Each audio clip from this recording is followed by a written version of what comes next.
Hello అండి. ఈరోజు July 18వ తారీఖు. చాలా ముఖ్యమైన రోజు నా జీవితంలో. నా జీవితాన్ని మలుపు తిప్పిన రోజు.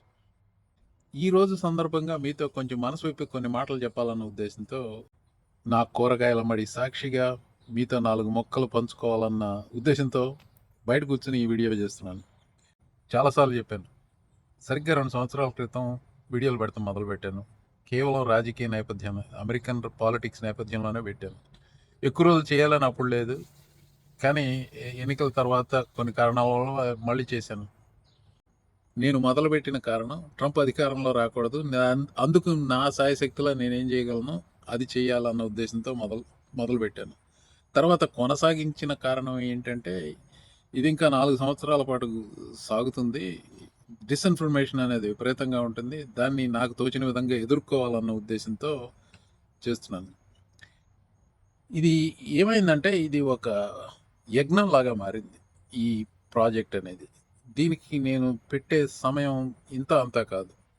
రోజు పొద్దున్న లేచిన తర్వాత ఎక్కువగా వీడియోల గురించి చెప్తాను. దాదాపు 5-6 గంటలు రోజుకు వెచ్చించిన సమయం ఉంది. నాకు సపోర్ట్ స్టాఫ్ ఎవరూ లేరు. అన్నీ నేనే చేస్తాను. లైవ్ షోస్ ప్రిపరేషన్ గానీ, అలాగే వీడియో ఎడిటింగ్ గానీ, ఇవన్నీ నేనే చేస్తూ ఉంటాను. అది ఎంత అలసటగా అనిపించినా గానీ, ఏదో నేను కావాలన్నది నా ధ్యేయం నెరవేరుతుందన్న తృప్తితో అలా చేస్తూ వచ్చాను.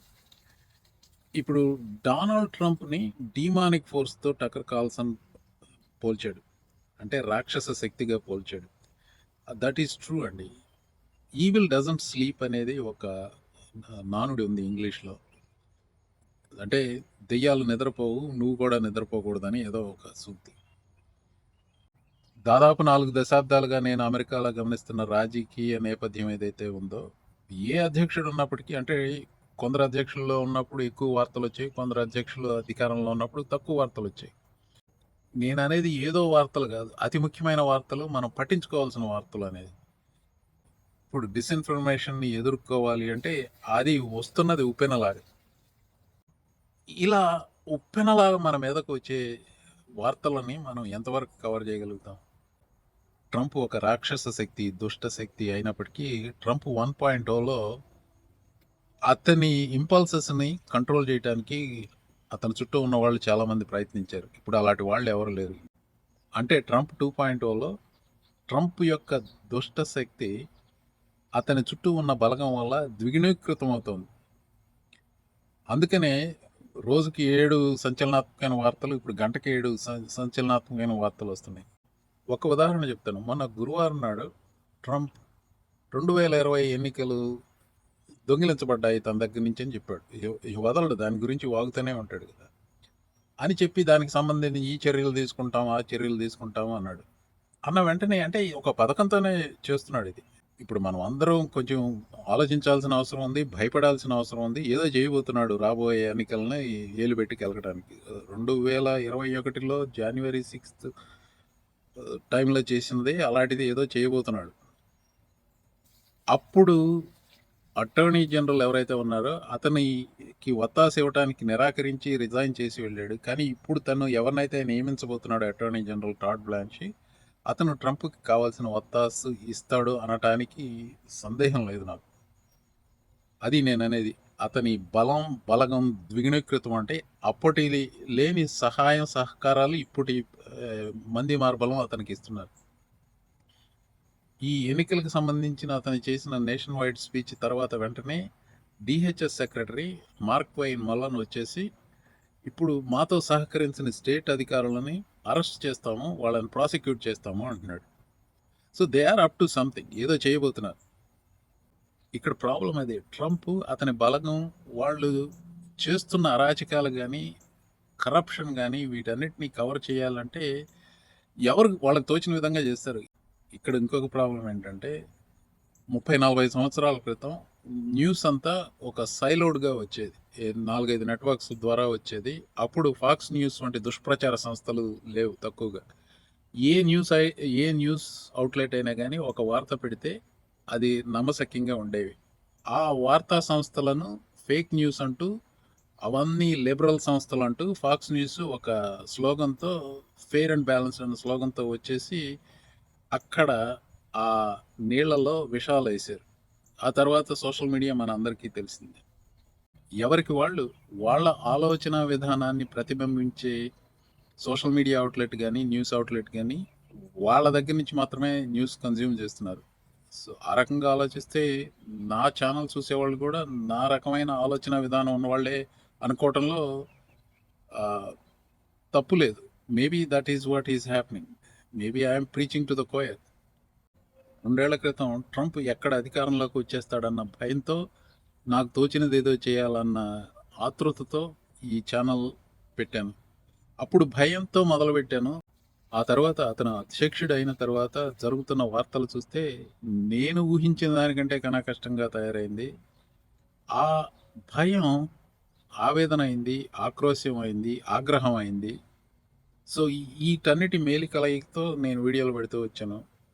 నేను చేసిన లైవ్ షోలో గానీ, నేను పెట్టిన వీడియోలో గానీ, ఎప్పుడన్నా అడపాదడపా ఏమన్నా కొంచెం నటించానేమో గానీ, కావాలని ఏది డ్రమాటిక్ ఎఫెక్ట్ కోసం నటించానేమో గానీ, అవన్నీ నా సొంత ఆలోచనలే, నా సొంత భావనలే, నా సొంత ఫీలింగ్సే అవన్నీ.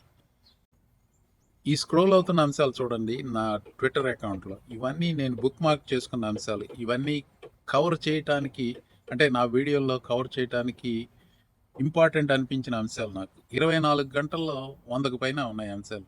నిజంగా. I mean these are all important in my opinion. There is no way in hell I can find time to do videos about this. తెలుగులో ఒక సామెత ఉంది. ఆస్తి మూరెడు, ఆశ బారెడు అని. That's what it is. మనకున్న సమయం ఎంత, వెచ్చించాల్సిన సమయం అంత. There is no way we can do justice to all of it. అదే ఆవేశం, ఆవేదన, ఆగ్రహం అన్నీ ఉన్నాయి. కానీ నిజం చెప్పాలంటే ఐఎమ్ ఆల్సో టైర్డ్. అలసట ఉంది. అలసట ఉన్నా కొనసాగిస్తూనే ఉన్నాను. కానీ ఇక్కడ ఒక ముఖ్యమైన విషయం ఏంటంటే, ఆ సమయం ఏదైతే ఉందో అందరికీ ఉండేది 24 గంటలే. నాకు ఉన్నది 24 గంటలే. ఈ సమ్మర్స్ టైంలో అంటే మాకు మే 3వ వారం నుంచి ఆగస్టు 3వ వారం వరకు మాకు సమ్మర్ అండి. ఇది జులై ఆల్మోస్ట్ 3వ వారం చేస్తున్నాను కాబట్టి ఇంకో ఒక నెల సమ్మర్ ఉంది. I could continue to do the same way. But I cannot. కొన్ని బలమైన వ్యక్తిగత కారణాల వల్ల కనీసం 2 నెలల పాటు నేను లైవ్ షోస్ నిర్వహించడం కుదరదు. అలసటనైతే అధిగమించగలను గానీ, నేను ఏ వ్యక్తిగత కారణాల వల్ల ఇది నిలిపివేయాల్సి వస్తుందో అది అధిగమించడం అంత సులువు కాదు. నేను పెడుతున్న వీడియోలు ఏ రకంగా చూసుకున్నా గానీ చాలా ధైర్యం కావాలి అలాంటివి చెప్పడానికి. అది మనస్ఫూర్తిగా చెప్తున్నాను. ఏదో నా సొంత డబ్బా చెప్పటం కాదు. మీరు ఒప్పుకుంటారు. ధైర్యం చాలా కావాలి. సో, ఇది ఏ రకమైన పిరికితనంతోనూ వెనక్కి వెళ్ళేది కాదు. It is just that going forward at least for the next 2 months, maybe 2.5 months, it becomes humanly impossible for me to spend as much time on the videos. Yes, live shows నిలిపివేస్తాను గానీ, అడపాదడపా కొన్ని వీడియోలు పెడుతూనే ఉంటాను. So, that is what the message I wanted to share with you. ఏమిటా బలమైన వ్యక్తిగత కారణాలని మీకు కుతూహలం ఉండవచ్చు. అది వ్యక్తిగతం అంతే. అంతకు మించి నేను చెప్పలేను. So, more than likely middle of September వరకు, మేబీ ఎండ్ ఆఫ్ సెప్టెంబర్ వరకు లైవ్ షోస్ నిర్వహించడం కుదరదు నాకు. దురదృష్టం ఏంటంటే ఇదే సమయంలో రాజకీయాలు వేడెక్కబోతున్నాయి. ఈ ఛానల్ కాంటెంట్‌కి డిమాండ్ ఎక్కువ ఉండే సమయం ఏదన్నా ఉంటుందంటే ఆగస్టు, సెప్టెంబర్ మాసాల్లో బాగా ఊపందుకునే అవకాశం ఉంది. కానీ ఈ పాజ్ అనేది తప్పదు. వర్షం పడుతుందండి. లోపలికి వెళ్ళాలి. ముగించే ముందు 2 ముఖ్యమైన విషయాలు. అన్నిటికంటే ముఖ్యంగా కిరణ్ గారికి నాతో పాటు సంవత్సరం పైగా అంటే 14, 15 నెలలుగా చేస్తున్నారాయన. కో హోస్ట్‌గా వ్యవహరిస్తున్నారు. నన్ను 15 నెలల పాటు భరించినందుకు కిరణ్ గారికి ప్రత్యేక ధన్యవాదాలు. అంతేకాకుండా ఆయన ధైర్యానికి, సాహసానికి నేను చాలా మెచ్చుకుంటాను. మేము ఏకీభవించినా, లేకపోతే వ్యతిరేకించిన ఏ అంశం మీద అయినా గానీ, ఆయన అభిప్రాయాలు నిర్భయంగా చెప్పారు. అది చాలా ముఖ్యమైన విషయం మీరు గమనించాలి. ఎందుకంటే, ఈ ట్రంప్ అధికారంలో ఉన్న ఈ రోజుల్లో ఆ రకంగా సాహసించి నిర్భయంగా తన అభిప్రాయాలు చెప్పగలిగి ముందుకు రాగలిగిన వాళ్ళు అతి తక్కువ మంది ఉన్నారు. And he showed that courage and my hat tip to him.